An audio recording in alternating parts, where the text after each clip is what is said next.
At 2 in the morning, while debugging code for my latest client, I discovered my wife Jessica was screwing our wedding planner. The notification popped up on her iPad, which she'd left charging next to my workstation. Can't wait to taste more than wedding cake with you tomorrow. Tell Brett you're working late again. I stared at the screen, my coffee growing cold.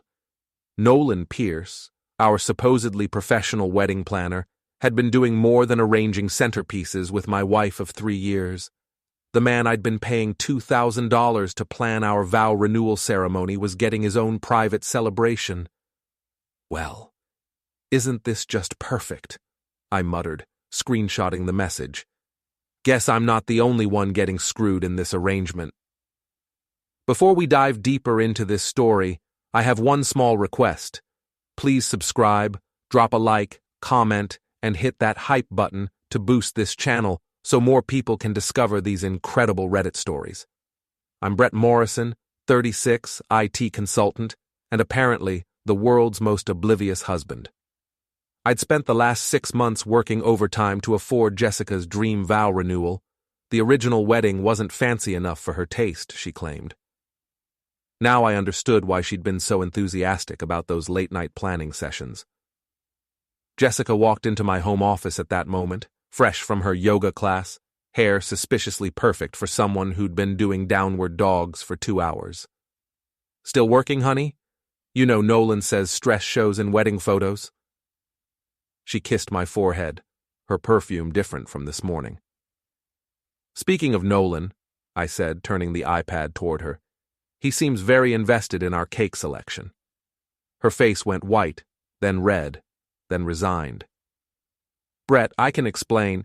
Oh, please do. I'm dying to hear how you explain tasting more than wedding cake. She sank into the chair across from me. It just happened. Nolan understands me in ways you don't. He appreciates beauty, culture, the finer things. Like married women? Don't be crude. This is about connection, about finding someone who truly sees me. I laughed. Actually laughed. Jessica, the man charges $300 to fold napkins into swans. If that's not seeing you clearly, I don't know what is. I want a divorce, she said quietly. No, I replied, still staring at my screen. You want to marry Nolan. There's a difference. She left that night, taking 2 suitcases and her dignity. I sat in my empty condo, rain pattering against the windows, and felt something cold settle in my chest. Not heartbreak. Something sharper, more calculating. My phone buzzed. A text from Monica, Jessica's best friend. Heard the news. Always knew you weren't good enough for her. That's when I realized this wasn't just about Jessica and Nolan. This was about an entire social circle that had been waiting for me to fail, watching for the moment when the blue-collar IT guy would finally lose the PR executive princess. I cracked my knuckles and opened a new browser window, time to show them what a real professional could do with the right motivation. 3 weeks later, I was ready to deploy my masterpiece. I'd spent those weeks gathering intelligence like I was planning a corporate network security audit, which, in a way, I was. First target, Nolan's business reputation. I'd discovered that Precious Moments wedding planning was built on lies. Nolan claimed to have planned celebrity weddings, but his portfolio was stolen from other planners' websites. His 5-star reviews were fake accounts he'd created himself. Most damaging of all, he'd been overcharging clients and pocketing the difference on vendor payments. I'd compiled everything into a detailed report, complete with screenshots, financial records, and traced IP addresses. Then I sent it anonymously to the Better Business Bureau, the local wedding venue association, and 3 prominent wedding bloggers. The second phase targeted Jessica's professional life. She'd been using her company's event planning budget to subsidize our vow renewal, claiming it was a client entertainment expense. I had the receipts, literally. Every invoice, every forged document, every creative accounting entry. But I didn't send those to her boss immediately. I had a better plan. The third phase was personal. Monica, Jessica's supposed best friend, had been feeding information to Jessica's mother about our marriage problems for months. She'd also been secretly dating Jessica's ex-boyfriend while pretending to support the divorce. I had screenshots of their dating app conversations, where Monica called Jessica a delusional princess who deserves whatever she gets. My phone rang. Jessica.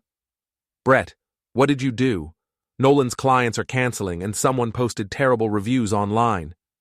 I've been debugging code for the Henderson account. Why would I know about Nolan's business problems?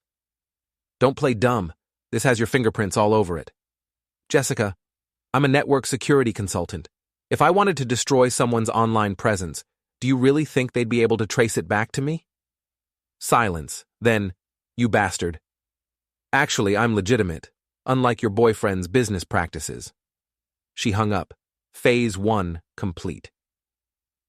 The next morning, I received a call from Tom Bradley, Jessica's boss at Pinnacle PR. Brett, Tom Bradley, I need to ask you about some invoices Jessica submitted for company events. What kind of invoices, Tom? Wedding planning expenses. She claimed they were for client entertainment, but the amounts seem excessive. I paused, as if considering. Tom, I'd rather not get involved in Jessica's work issues, but if you're asking directly, those were for our personal vow renewal ceremony. I assumed she was paying for them herself. I see. Thank you for your honesty, Brett. Phase 2 initiated. That evening, I met my sister Rhea at Murphy's Bar downtown. Rhea was a former police detective turned private investigator, and she'd been helping me document everything legally. You sure you want to go through with Phase 3? She asked, sliding a manila envelope across the table. Monica started this war when she decided I wasn't good enough for their social circle. Time to show her what happens when you underestimate the IT guy. Inside the envelope were printed conversations between Monica and Jessica's ex-boyfriend, along with photos of them together at restaurants around town. The best part? Monica had been telling Jessica she was supporting her through the divorce, while simultaneously planning to steal her ex. The wedding industry networking event is tomorrow night, Rhea said. You sure about the timing? Perfect timing. Jessica will be there trying to salvage Nolan's reputation. Monica will be playing the supportive friend, and I'll be delivering the final payload. I raised my beer. To professional networking. The next evening, I arrived at the Grand Cascade Hotel's ballroom, where the Pacific Northwest Wedding Professionals Association was holding their monthly mixer. Jessica stood near the bar with Nolan, both looking stressed. Monica worked the room, playing up her role as the loyal friend supporting Jessica through her difficult divorce. I approached the registration table. Brett Morrison, Morrison IT Solutions. I'm here about providing cybersecurity services for wedding businesses. The organizer, a woman named Patricia, smiled. Wonderful. We've had several members report online reputation issues lately. Exactly why I'm here, I said, loud enough for nearby conversations to pause. I've been tracking a sophisticated attack on local wedding vendors. Would it be possible to address the group? I have some important information to share. 10 minutes later, I stood at the podium with my laptop connected to the room's projection system.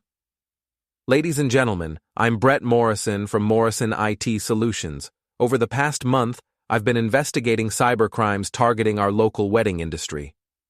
Jessica looked confused. Nolan looked terrified. I've uncovered a pattern of fraud, identity theft, and financial manipulation that threatens the integrity of our entire professional community. I clicked to my first slide. Case Study 1, Precious Moments, Wedding Planning. The screen filled with Nolan's fake portfolio, stolen photos, fabricated reviews, and financial discrepancies. The room erupted in whispers. Case Study 2, Corporate Expense Fraud. Jessica's falsified invoices appeared on screen, showing how she'd charged personal wedding expenses to Pinnacle PR's client entertainment budget. Case Study 3, Social Engineering and Personal Manipulation. Monica's conversations with Jessica's ex-boyfriend filled the screen, including her comments about Jessica being a delusional princess and her plan to swoop in once the divorce drama dies down. The room was dead silent. Jessica had gone pale. Nolan was backing toward the exit. Monica stood frozen, her mouth open. "The perpetrators are in this room tonight," I continued. "They've been manipulating personal relationships for financial gain, committing fraud, and betraying the trust of clients and friends alike." I clicked to my final slide. A group photo from Jessica's birthday party last year, with Jessica, Nolan, and Monica all smiling at the camera. Questions? The room exploded. Wedding vendors surrounded Jessica and Nolan, demanding explanations. Monica tried to slip out, but 3 photographers blocked her path, cameras flashing. Patricia grabbed the microphone. "Security, please escort these individuals from the premises. The association will be conducting a full investigation." As security led them away, Jessica caught my eye. The look she gave me was pure hatred, mixed with grudging respect. I packed up my laptop and headed for the exit. Rhea waited by the door, grinning. "Feel better?" she asked. "Getting there," I replied, "but I'm not finished yet." The final phase would happen tomorrow, at what was supposed to be our vow renewal ceremony. I'd kept the venue reservation and sent new invitations to everyone. Jessica's family, our former friends, Nolan's clients, and Monica's social circle. The invitation read, "Brett Morrison cordially invites you to witness the renewal of truth, the celebration of justice, and the wedding of consequences to actions." Tomorrow, I would show them what happened when you underestimated the quiet guy in IT. Saturday arrived gray and drizzling, perfect weather for what I had planned. The Cascade Gardens venue looked exactly as Jessica had envisioned for our vow renewal: white roses, crystal chandeliers, and enough elegance to satisfy her refined tastes. Except today wasn't about renewing vows. Today was about delivering final justice. Guests began arriving at 2 o'clock, looking confused.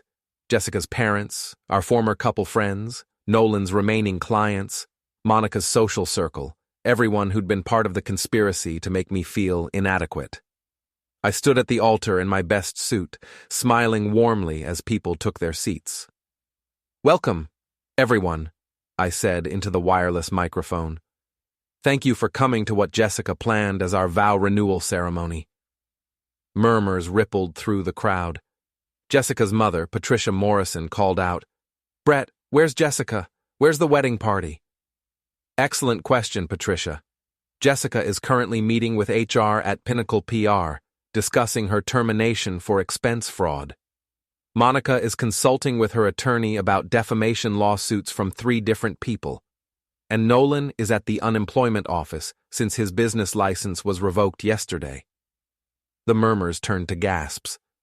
"But don't worry. We're still having a ceremony today, just not the one you expected." I clicked a remote, and the room's screens lit up with a presentation titled "The Anatomy of Betrayal, a Case Study in Social Manipulation." For the past year, many of you participated in a campaign to undermine my marriage. You made jokes about Jessica marrying down. You questioned whether I was good enough for your social circle.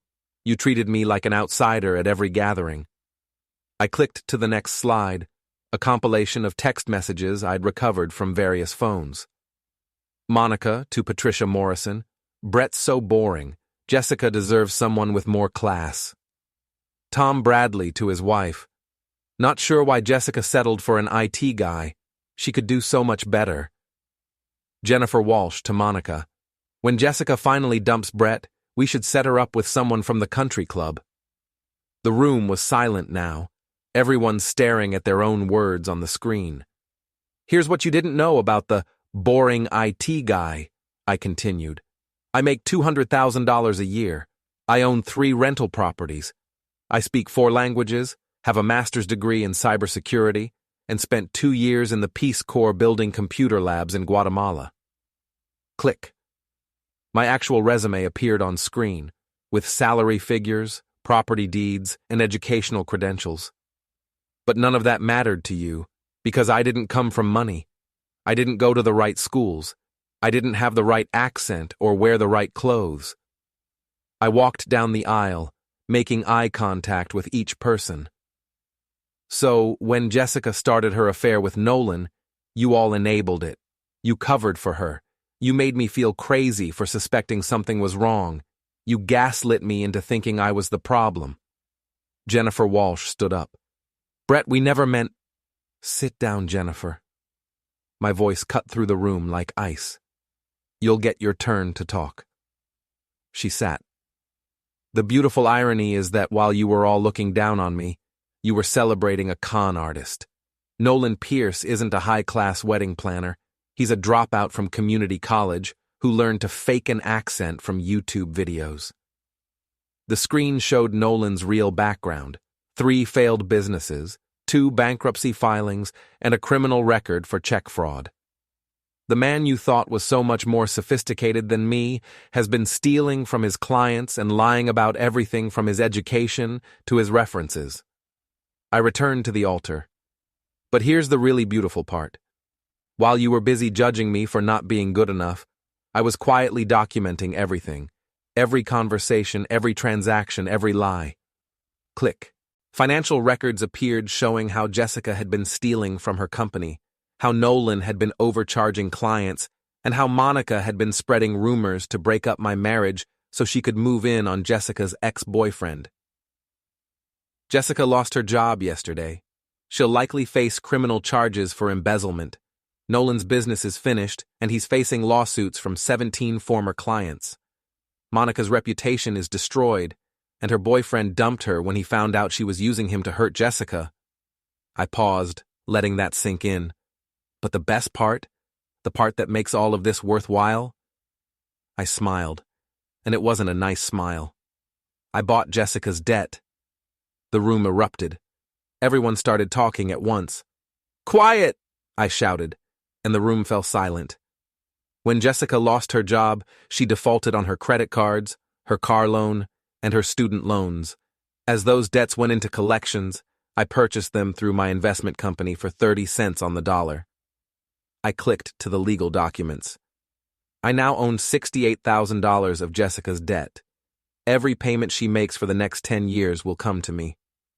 Every time she applies for credit, I'll be listed as a creditor. Every financial decision she makes will require my approval. Jessica's mother stood up, her face red. You can't do this. This is harassment. Actually, Patricia, it's completely legal. I consulted with 3 attorneys to make sure. Jessica made her choices, and now she gets to live with the consequences. I walked back to center stage for my finale. You all thought I wasn't good enough for your social circle. You were right. I was too good for it. While you were playing petty social games, I was building real wealth and real skills.